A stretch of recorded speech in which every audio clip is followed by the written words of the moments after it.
What's going on? It's your boy Eddy G. What up, y'all? Y'all know who it is, your homie. Yes, sir. The Wolf and Eddy G. Kick it to you live over here on Geek Social Lounge on YouTube. And also, you go add us and follow us on Discord too, on our Discord server.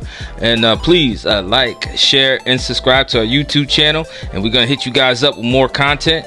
Today, we're going to be talking about the newly released Marvel movie, Eternals. All right. So, I've seen it. Wolf's seen it. The other half of the part of the crew, Sonny D, didn't see it, at least halfway. So we're going to discuss about it. So we're going to discuss about it. So as you know, I'm gonna let Wolf take it away to talk about the thoughts of this recent Marvel movie and what's his intake, and then I'll talk about mine. Okay, well, the Eternals. It's been a lot of controversy about this movie. Apparently, it's Marvel's lowest rated movie on Rotten Tomatoes so far. Well, critic-wise, I think the audience score is way better than the critic one. But there was a lot of people like talking shit about this movie, like, oh, it's all this, that. It doesn't feel like a Marvel movie. I watched it and I'm like, it feels like a Marvel movie. I don't know what they're talking about. It was pretty Marvel to me for the most part. I mean, they had a little weird moments in the movie, like certain kisses and you know what I'm talking about. Yes. And just certain little unconventional things that they did. But I get it, they're trying to make that movie different than all the rest of the Marvel movies. I get that, but it still had the Marvel humor and stuff to it. The fight scenes were cool. They didn't really last long, and they weren't really meaningful. It sucked. And the villains, they were pretty forgettable. They look cool, but it's basically just them fighting monsters. Like no type of personality, no nothing. Yeah. But yeah. Let me just get into the characters and whatnot. These characters are people that, most of us, we're not familiar to, because the Eternals is a very obscure comic series. But I guess, they tried their best to go and make them relevant or whatever to us. So far, I would say my favorite character, because it was Icarus, but he turned out to be a dick. Probably, it's probably the Black Knight. He was barely in the movie. Because these people, they weren't. No. I'm lying. Kango. I like Kango. Yeah, that I like him. Yeah. Like he had a lot of funny moments. Him and his little assistant. And his boy. Yeah. His fucking assistant. He needs to be in way more movies than what he is. Like that dude was hilarious. They were just saying a little back and forth banter and stuff. But yeah, Kango is probably my favorite character out of all of them. I like how they gave each Eternal like their their own little personality, little backstories and stuff with their powers, and how they try to separate their powers from each one of them. My thing is like they could have did a little better on that front, but I get it. I mean, the movie was long. Don't get me wrong. The movie was like 2 hours and 30-something minutes, but it didn't feel as long to me as Doom, because I fell asleep in Doom. Yeah. And Doom, I get it. The Doom movie, that should have been called Eternals, because you was in there for whole eternity. That's you look at the movie length, and it's got that eternal symbol. Right. Eternity. That's what Doom felt like. Yeah, eternity, unlimited. But this movie, it pretty much seems like it was centered around Cersei for like the most part. I kind of figured Salma Hayek's character, what's her name, Ajax. I kind of figured that she was gonna die somehow, because like in the commercials you barely seen her like through a lot of the footage that they showed. So it's like something's gonna happen to her. She's gonna disappear or something. I was not expecting Icarus. They going be the one that killed her and be the guy to betray her. I'm thinking the Eternal that was gonna do that was gonna be Druid, the one with the mind power. So I thought the one with the mind, to control people, yeah. right. And but I guess they wanted to switch around from the comics or whatever. So I mean, I get that, but not Icarus, but whatever. But yeah, Icarus, the guy who played him, he was giving off bad guy vibes from jump. I don't know, like he just got the face of a bad guy to me. I don't know. I think it was his calm, subtle act. It was a little heroic, but a little bit too, like he knows some shit, but he just, you know what I'm saying? He was just to himself. Like I had that same vibe from him too. Yeah, and I'm just like, y'all trying to make him your Marvel Superman. I'm like, that's not gonna work out for you. And there was it was a couple of DC references in here. They had Superman and Batman. That's what I want to talk about too. Yeah, I'm like, oh. I respect that. I was like, yo, they brought Superman and Batman reference in this movie. I'm like, it's almost as if you wasn't watching a Marvel movie in a way. Right. I'm like, are we in DC right now? Yeah. When the kid saw Icarus, he was like, wow, you're like Superman. I was said it twice too, right? He said it like 3 times or something in the film. Yeah, and I was like, no, look like for real Superman. Yeah, that guy cape and everything. That's on his chest. Yeah, you. He's like, I don't even wear a cape. He's like, I don't wear a cape. And Fast Close, cool. he called him Clark and everything. I was like, wow, they really going into it. Mm-hmm. But that was a cool whatever. Let's talk about Angelina Jolie. Angelina Jolie is Angelina Jolie. Like, she's a mega star. People love her. Big, juicy, voluptuous lips that will never go away. But in this movie, she pretty much a waste sometimes in some scenes. Like, it was pissing me off because I'm like, your dude or ex dude or whoever it is, I forgot the guy from Train to Busan, the big guy. She could have saved him, but she had like this mind fucking condition, and like, you know, every once in a while she'll just go berserk and start trying to kill everybody. The one moment, that's his name. The one moment where you need to go on attack mode, she's going, no. I'm like, what are you even there? Like, what? Why? Yeah. And I was mad he died too. I like Gilgamesh because he was cool. He was like everything. That was the dude that was protecting Athena and stuff. Yeah, right, Gilgamesh. I was mad. You know what I'm saying? But the deviants, I didn't understand. Like, you know, going down to it, I understand the guy created the dude created like the deviants to study more about his creations and stuff like that. But I didn't know why they started doing their own thing with the tentacles when they started taking abilities and intelligence. Like that kind of got to me. I didn't get that one. Yeah. They did a terrible job with these villains. They did not explain their powers or what they do. They just said, monster, kill people bad. Yeah. I'm like, y'all need to explain how this particular deviant can absorb other people's powers or whatever. And they did not do a good job. He was just there fucking shit up and then leaving and letting his little minions do the rest of the work and stuff sometimes. Yeah. But I don't know. It was a cool scene, like this whole, like, you know, diverse cast or whatever. Like, they had the fast girl, what was her name? Makari. Yeah. I like that her. She was my favorite. The way that they did her speed was dope as fuck. Like on the fucking last part when she was fighting Icarus, that shit was dope. I'm like, Flash need to take some lessons for like the way that they had her running. Not all goofy like he be doing. You see all the background all slow and stuff, and he's looking mad quick. They need to take some lessons from that because Makari is pretty dope, man. This girl, she actually felt like a speedster for real. Like she was dope. Gilgamesh was dope. I like how he pimp slapped the deviant inside that one part. Who else? Fastos. I mean, he's his own thing. That's it. You know, just creating stuff. He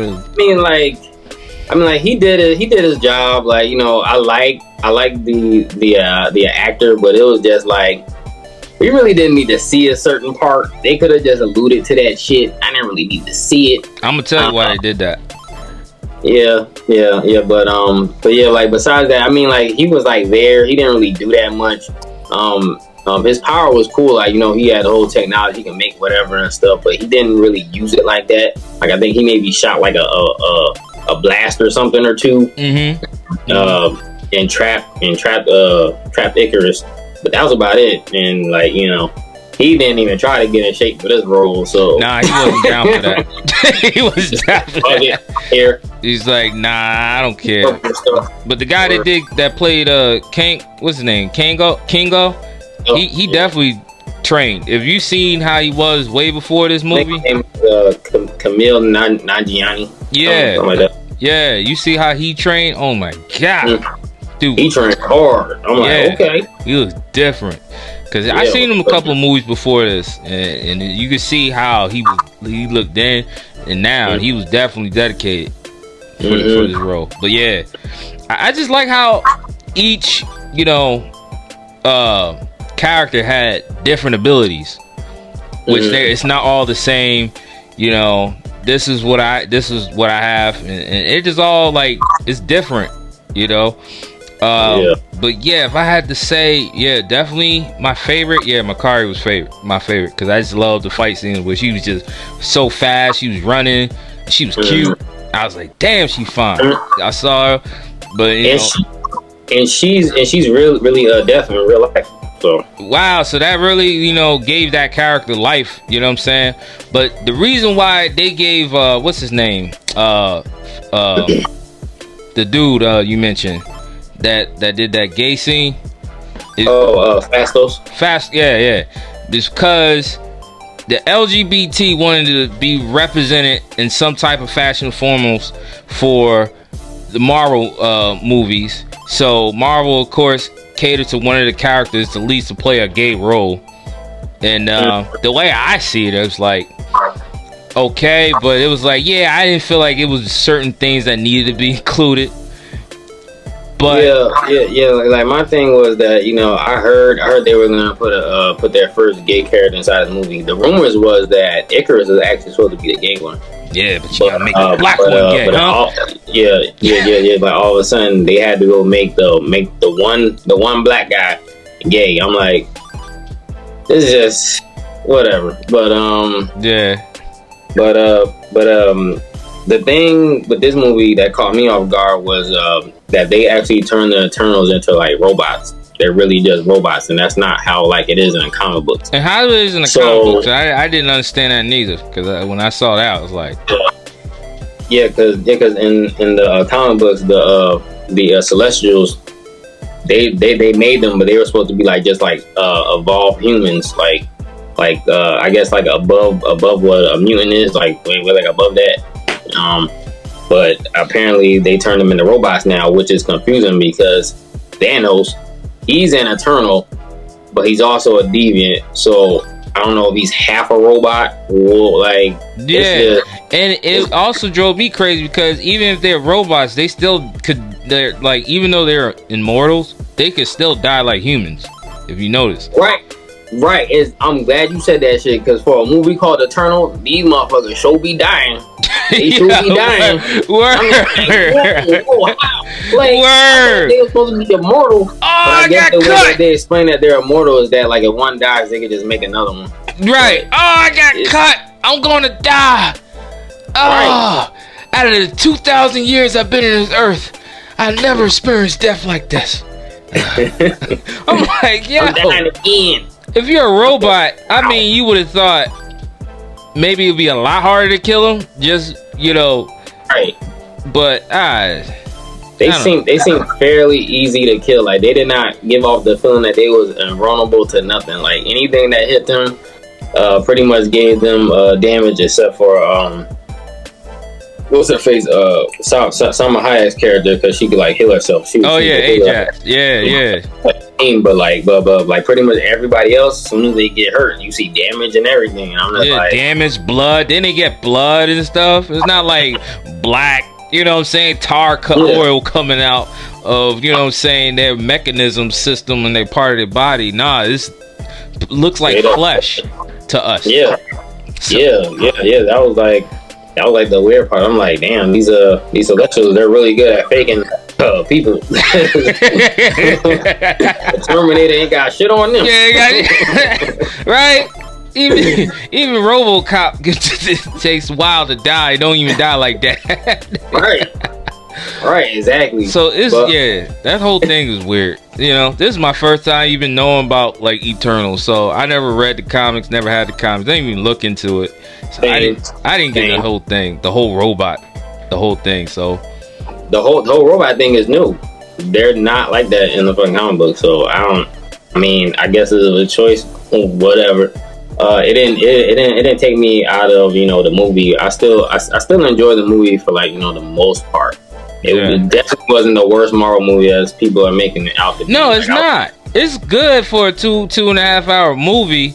I think the reason why they say it is because it's more dialogue into this movie. It is a lot of dialogue. Yes. Mm-hmm. Yeah, so it is a lot of that than more action. Mm-hmm. But to me, is it balanced? I know it's a little stressed, but I could still enjoy it. If I didn't go to sleep and I'm telling you, I'm watching this after I watched this after I got off work, and I work 11 hours. So I went to the movie, saw this. So yeah, of course it intrigued me, so I wasn't that tired. So I know everybody else felt a little different, but I enjoyed it for what it was. It wasn't miraculous. It's nothing like, oh, this is earth shattering. No, but it was cool. It was to me, it's not bad. I would say that it's not bad. Right. I definitely enjoyed it more than movies like Black Widow and Iron Man 2, 3, and World. Yeah. But yeah, people, I don't know, man. I mean, it was a lot of talking, and the battles they're pretty much nonsense, but the battles were cool to look at. So I mean, it's like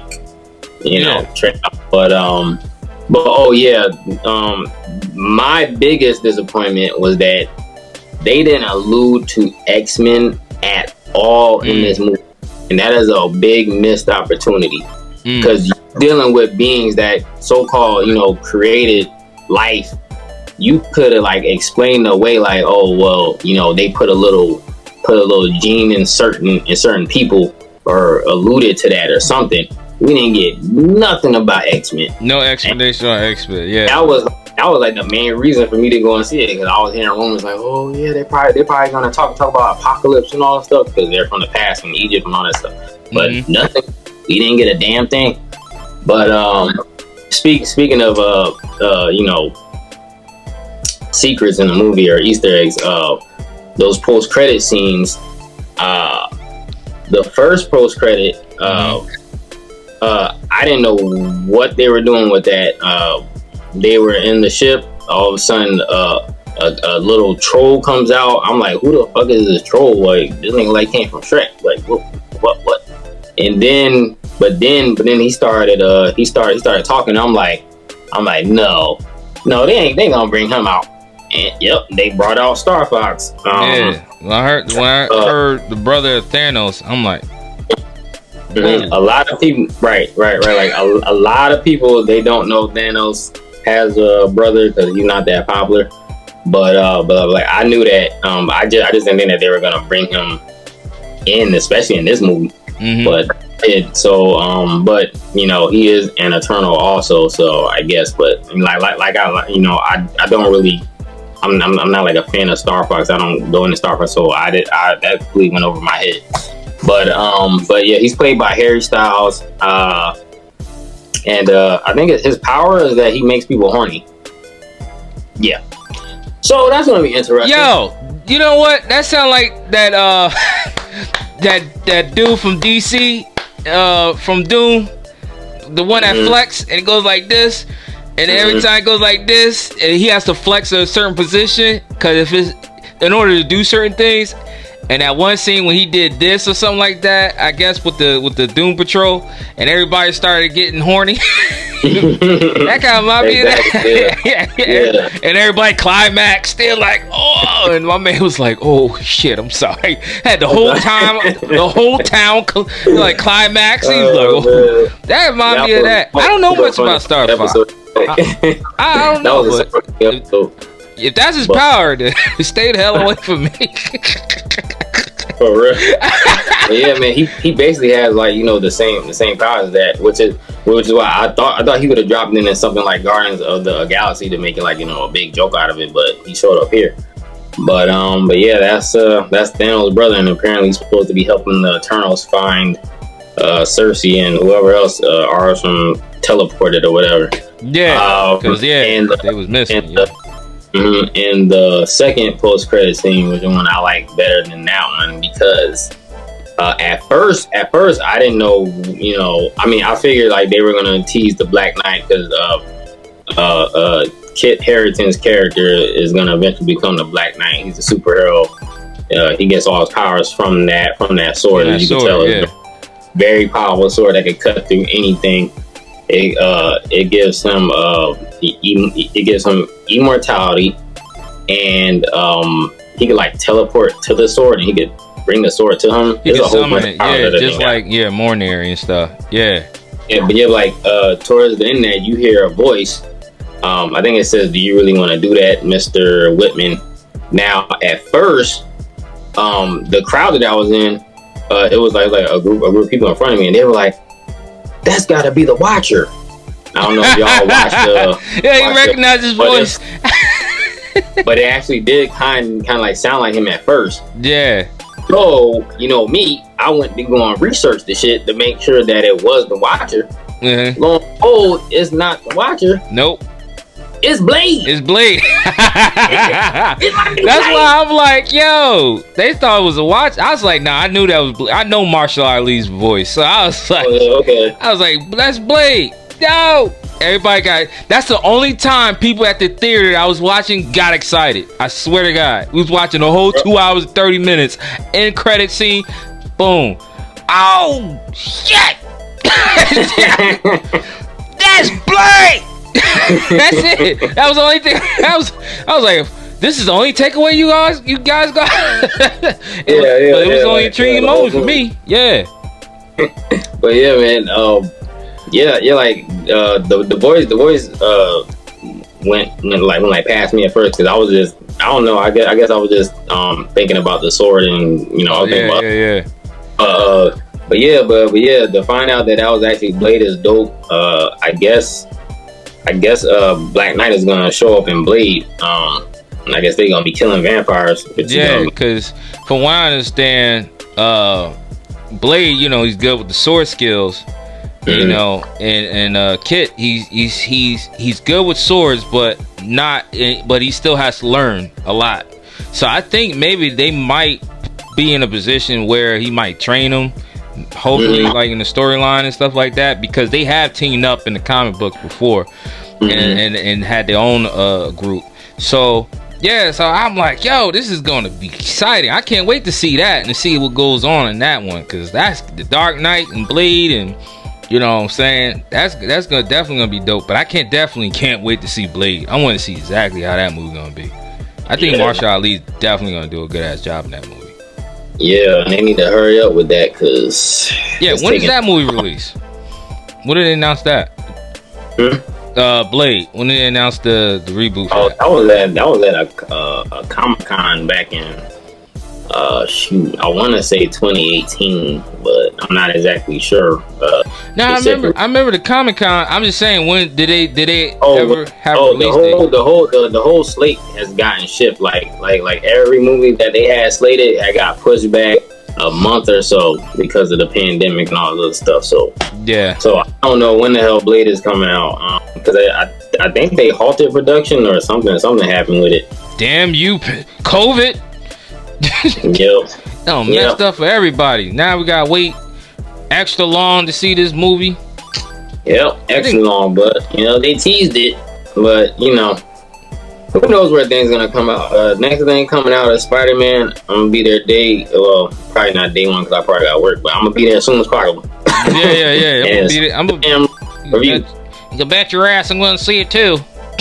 Right, because they're gonna explain. They better explain like certain things of how Venom and all this other stuff is in everything, and how the multiverse is gonna happen. It's gonna be crazy. The movie's gonna be long. It's gonna be crazy. They have to explain everything because there was some parts and captures and stuff in this movie. And I'm just like, yo, they gotta explain this. Like the part where I forgot that damn creator's name. That giant beast that created him. That got pissed off and summoned Cersei. Harsham. Yeah, they gotta explain that too, because when he appeared, everybody saw, you know what I'm saying, and then they gotta explain the plant that he had when it was about to come up, and Cersei stopped it, froze it. They gotta explain that too, because that made the news in the whole wide world saw it, so they had to put some of that into it. You know. But you gotta understand, this is the MCU. They're fucking used to seeing crazy shit like this by now. They had a whole alien invasion, a whole bunch of other stuff. So like they probably just like, well, damn, okay, and then go by the day. But yeah, I don't know how that's gonna be looking on a planet. You got a big ass hand and a face coming out the earth. I don't know what they're gonna do with that, but yeah, apparently, yeah, that's how. Because I was trying to figure out, like, how are they gonna stop this thing from coming out the earth? But they figured out a way. But yeah, but they made it visible. Hopefully they explain a way that they could fix that or do something, because that's gonna be weird as hell. Like, yeah, far out like a foreign place or whatever. But yeah, but yeah. Well, I want to see more of that. But I'll give it a score. I'll give it my score, and then you could give yours. But I definitely have to say I have to give Eternals a 7. Wasn't bad. Wasn't excellent, but it was good most part. Yeah, that was close to my rating. I say if I was getting a specific rating, I'd probably give about I'd give about a 7.3 out of 10. 7.3 out of 10, and I gave it a 7. That's a lot better than what the LGBT plus Q community made out of their review. So, so hey, there we go. Said, hated it. I hated it. Not enough gayness. 0. Right. But yeah, we all jokes aside, we enjoyed it. I enjoyed it. You know, I saw it. Yeah, I saw it in 3D. It was not a terrible movie. I was like engaged, and I mean, like it could have been a whole lot better, but it wasn't the worst Marvel movie. Right. And what was I gonna say? Yeah, it wasn't worse at all. No, it was cool. It's not something I want to say, oh man, I want to see this again, unless I want to really like figure out what I missed. But yeah, it was the characters were likable, pretty much. You know, they all had different personalities, of course, and different powers and stuff like that I like. But definitely, I recommend people to see it, but definitely see it on 3D. That's what I was gonna say. I was trying to find my words when I was trying to get at. 3D is pretty good on this. I saw it in 3D. Yeah, I want to see Adobe, you know, with the whole sound effects and stuff like that. But I was like, let me see it on 3D and see how it is. It's good, but I want to see like if it had a 3D IMAX where the screen is a lot bigger, then it would be even more fun. But yeah, it was definitely good on 3D. Nice. Yeah, so you know, pointers for you guys. You guys ever want to see it again? Check it out on 3D. Y'all can, you know, put in your reviews and thoughts on that and stuff like that. And let us know what you guys think of the movie. Did you guys see it yet? You know what I mean? This is a spoiler, so we're talking about it. But did you guys see it? What's your thoughts about it? What would you guys rate this movie? And what you guys looking more forward to in the next MCU? But yeah, man. Anything else you want to say, Wolf, before we sign off? Nah, man. Just expect us on the next movie, and trying to bring y'all some more content as I've been trying to do. And yeah, thanks for supporting the channel. Yes. So remember, like, comment, share, and subscribe to our YouTube channel on Geek Social Lounge, and we're going to hit you up with more content. Thank you guys for watching, and this is, again, your boy Eddy G. And the Wolf. And we're out. Good day, everybody.